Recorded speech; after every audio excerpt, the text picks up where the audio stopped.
Masa rakyat harus dibebanin lagi urusan ijazah palsu nggak jelas ini?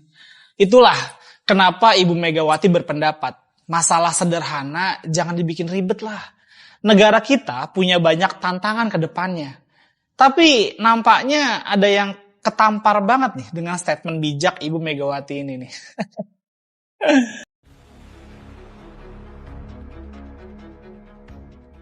Sadarin atau enggak nih, sekarang ini volume percakapan soal ijazah palsu itu meningkat pesat loh. Sampai-sampai isu strategi seperti pagar laut, korupsi Pertamina, kebijakan amburadul Jokowi dan lainnya tuh malah tenggelam. Kayaknya hampir semua ruang publik ini ngebahas soal urusan ijazah ini nih. Sampai-sampai beberapa tokoh juga tuh mulai ikutan nimbrung soal ini nih. Beberapa organisasi relawan pendukung Jokowi juga udah mulai galak-galak nih. Kelihatannya mereka akan melaporkan siapapun yang bahas soal ijazah palsu ini. Yang baru-baru ini kedengarannya adalah mereka berencana mau melaporkan Ibu Megawati. Mungkin gara-gara Ibu Megawati dianggap menyindir Jokowi kali ya. Makin kocak aja kelakuan mereka. Sebenarnya gue gak heran kalau mereka punya rencana kayak gitu. Karena buat para relawannya, nama Jokowi itu sakral bos. Dan gak boleh cacat sama sekali. Gue tahu ini karena gue pernah ada di mereka. Karena sepengetahuan gue, banyak dari relawan itu menggantungkan nasibnya sama Jokowi. Baik dari sisi ekonomi, urusan hukum, jadi sangat dimaklumin lah kalau buat mereka Jokowi tidak boleh cacat. Karena kalau nama Jokowi cacat nih, terus pengaruhnya di dunia politik memudar, posisi mereka juga terancam loh. Ya lo bayangin aja deh, kalau orang-orangnya Jokowi itu dicopot dari jabatannya. Entah yang sebagai menteri atau komisaris BUMN atau jabatan lainnya lah. Mereka semua pada mau kerja apa emang abis itu? Kembali ke rencana relawan Jokowi yang pengen melaporkan Ibu Megawati. Ya, setahu gua namanya relawan Jokowi itu nggak akan jalan tanpa perintah Jokowi. Jadi gue sangat yakin kalau mereka nanti beneran ngelaporin Ibu Megawati nih, ya itu adalah atas perintah Jokowi. Walaupun mungkin nanti mereka bakal bantah soal ini ya. Dan mungkin Jokowi sendiri bakal bantah juga. Tapi udahlah bos, beginian tuh udah ketahuan kok. Satu Indonesia juga udah tahu. Kalau bapak yang satu itu sukanya sen kiri tapi belok ke kanan. Atau ada istilah kalau mau baca Jokowi ini caranya adalah dengarkan apa yang dia ucapkan, lalu artikan sebaliknya. Gue sendiri juga sampai sekarang belum tahu Ibu Megawati akan dilaporkan atas statement yang mana. Tapi dugaan gue statement yang ini nih kalau nggak salah nih. Orang banyak tuh sekarang gonjang ganjing urusan ijazah bener apa enggak. Lah kok susah amat ya? Kan kalau ada ijazah ya udah aja dong. Kasih aja. Ini ijazah saya. Gitu loh. Nah, kalau benar yang dilaporin statement yang video itu, berarti mereka udah panik nggak ketulungan. Ini udah ibarat pertaruhan abis-abisan buat mereka. Pokoknya hajar semualah. Apapun hasilnya, ya gimana ntar. Udah nggak ada lagi penjelasan rasional sama sekali soal isu ini. Karena seperti yang lu lihat sendiri ya, di statement itu Ibu Megawati tidak menyebut nama Jokowi. Yang kedua, tujuan Ibu Megawati jelas, supaya kegaduhan ini segera berhenti. Supaya pemerintahan Presiden Prabowo bisa bekerja dengan baik. Bukannya semua tokoh bangsa termasuk Jokowi sendiri nih juga bilang, kalau negara ini lagi menghadapi tantangan yang gak mudah loh. Situasi geopolitik yang makin gak menentu. Situasi perang ekonomi global yang makin panas setiap harinya. Belum lagi teror cyber yang selalu menghantui. Dan belum lagi juga kondisi ekonomi warisan Jokowi yang carut marut belakangan ini.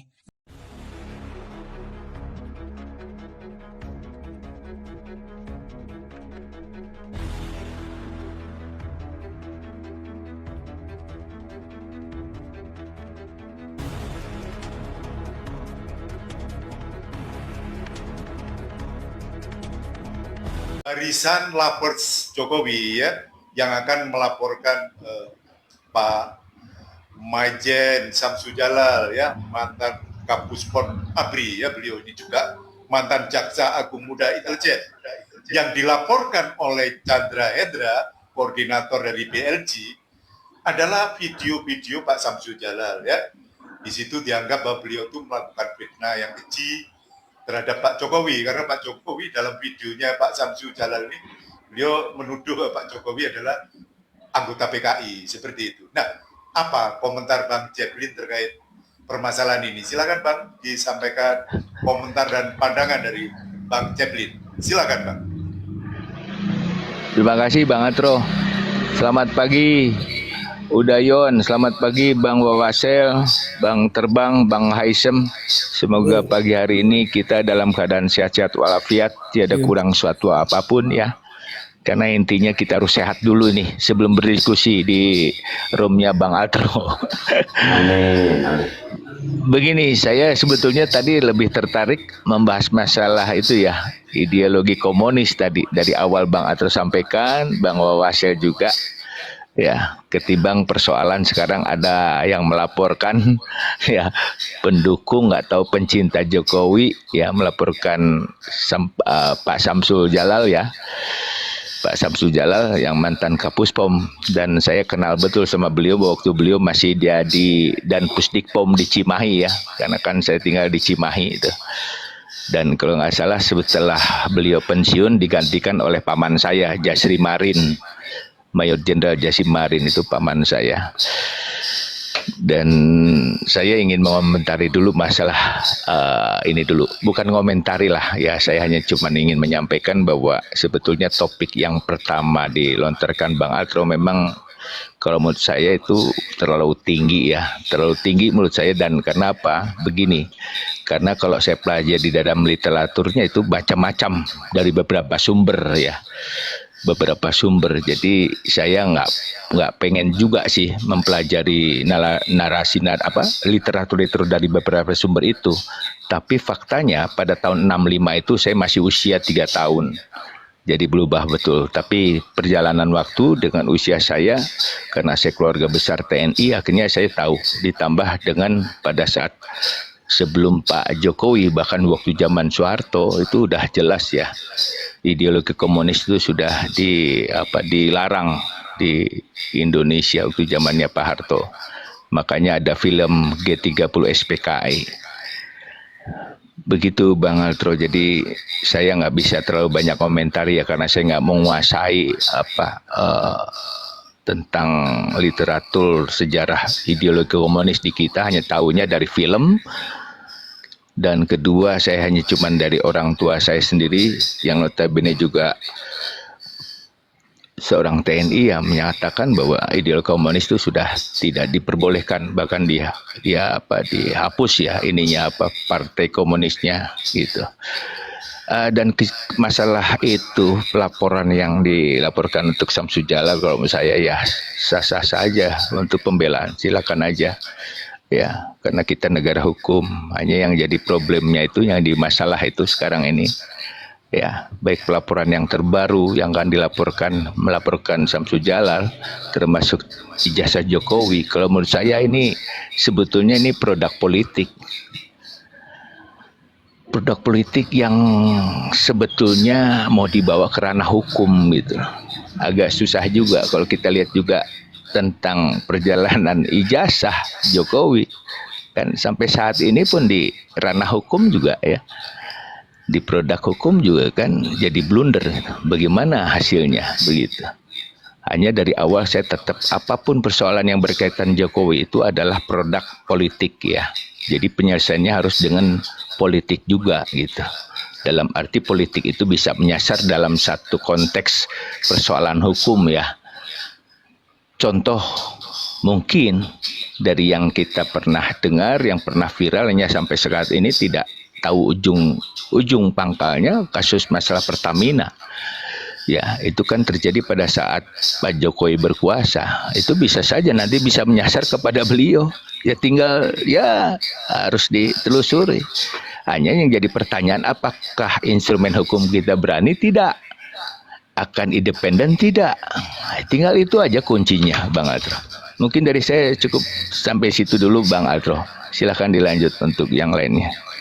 Ya, terima kasih Bang Ceplin ya yang sudah menyampaikan narasi, komentar serta pandangannya ya terkait tema kita pagi hari ini. Nah, ini sekali lagi waktu saya 2 jam ini sudah habis ya.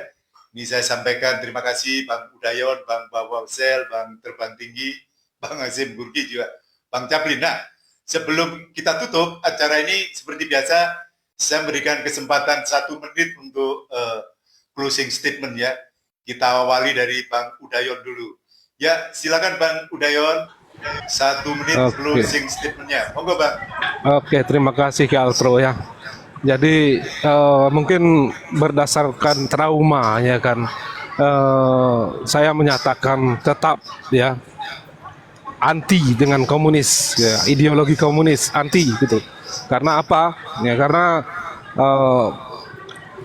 kakek dan nenek ya kan yang menjadi saksi sejarah juga melihat betapa kekejaman kebiadaban organisasi ini gitu, yang menganut komunis ini, bagaimana mereka membagi-bagikan alat pertanian ya kan, dan meminta kepada si penerima peralatan itu tanda tangan secara otomatis ya kan, setelah menjerat orang-orang yang tidak tahu apa-apa ya masuk dalam lingkaran komunis itu sangat biadab kan begitu. Jadi banyak cerita-cerita sejarah yang disampaikan langsung oleh kakek saya, nenek saya ya, yang memang alhamdulillah tidak masuk dalam lingkaran itu, tidak terjerat di situ. Jadi ditambah lagi pelajaran-pelajaran selama dari saya mulai mengikuti pendidikan sampai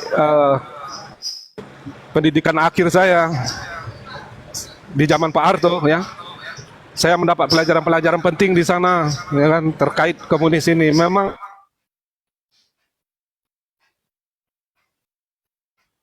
Ya, kalau partainya memang sudah dilarang di Indonesia ya kan, tetapi kalau ideologi itu tidak akan punah, tidak akan habis ya, terkait mereka sekarang berkedok seorang ulama sekalipun, tetapi sikap dan pemikiran-pemikiran bisa kita lihat ya.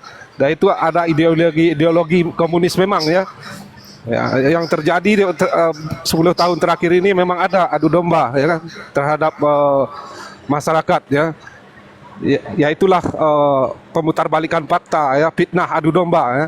Itulah ciri-ciri orang-orang yang mempunyai ideologi komunis itu. Oke, sekian, terima kasih Ki Altro.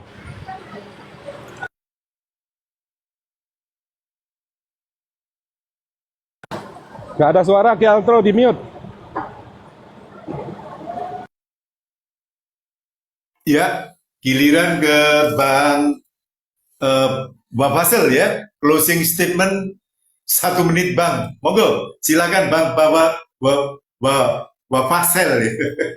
Silakan Bang. Ya, iya makasih. Ya, itu tadi saya melanjutkan narasi yang tadi ya. Ya apapun itu, kita ini terlahir dari mana?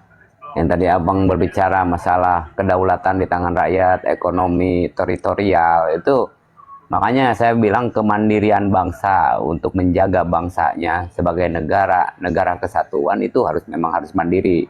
Mandiri di bidang pangan, mandiri di bidang teritorial, ya, mandiri segalanya ya.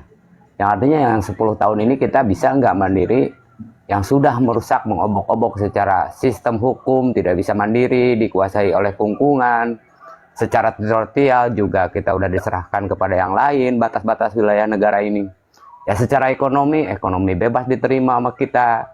Itu bagaimana? Itu nggak bisa 5 dekade atau dua periode sebagai menggantikan itu.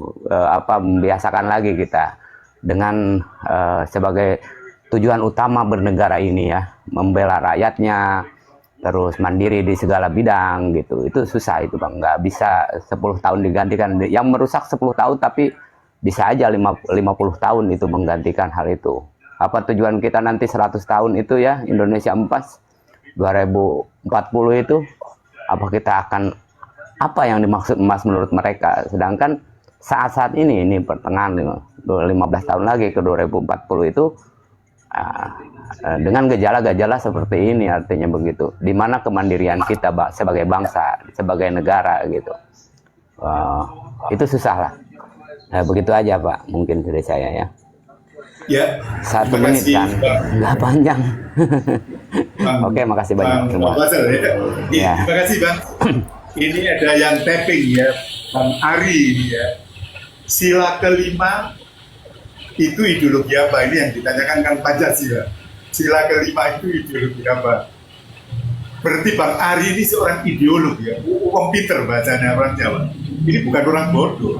Iya Sila betul. kelima Pancasila itu, ya itulah Keadilan sama sosial. rata, sama rasa, yaitu keadilan sosial itu.